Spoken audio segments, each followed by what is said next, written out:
Fred Barstein with 401k TV, and I'm here in Butler University in Indianapolis with one of our speakers, our panelist, Gwen Stute, and she is from the accounting firm of Hogan Taylor, which is based in the Midwest, the South Midwest.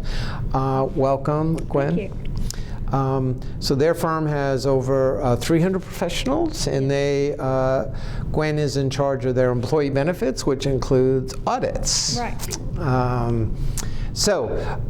Before we let's talk a little bit about what we talked about at the program is what the DOL, some of the things that they're focused on when they come in and audit plans.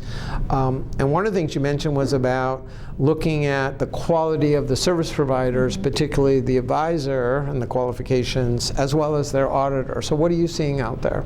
I think one of the things the DOL is looking at is, when plan sponsors are hiring professionals to service the plan, right. Are they qualified? Right. The DOL did an audit quality study maybe 4 or 5 years ago, and one of the things they looked at is if the auditor specialized in that type of audit, not only auditors, but also investment advisors. Are they familiar with that type of plan? Sure. And so it'd be common to say, okay, I have an accountant, go to that accountant and say, do you do audits? And they say, oh yeah, sure, but maybe they don't really specialize in That's that. right. And that's a very unique specialty. It is. The DOL likes to call them dabblers, where you only do a couple, not enough to really specialize in Sure. it. So. And same thing with advisors, Exactly. right?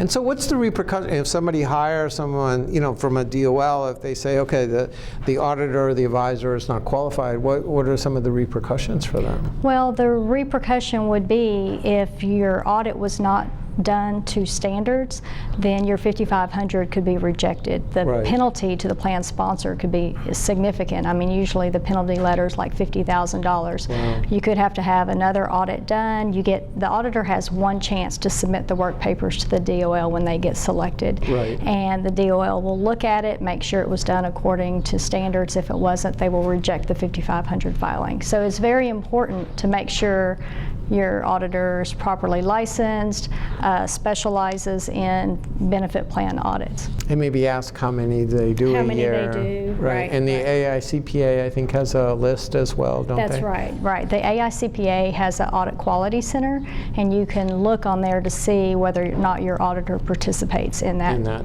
Well, good. Well, thanks for your time. Thank you. Thank you for having me. Sure. Thanks for participating, and thank you for watching 401k TV. Stay tuned.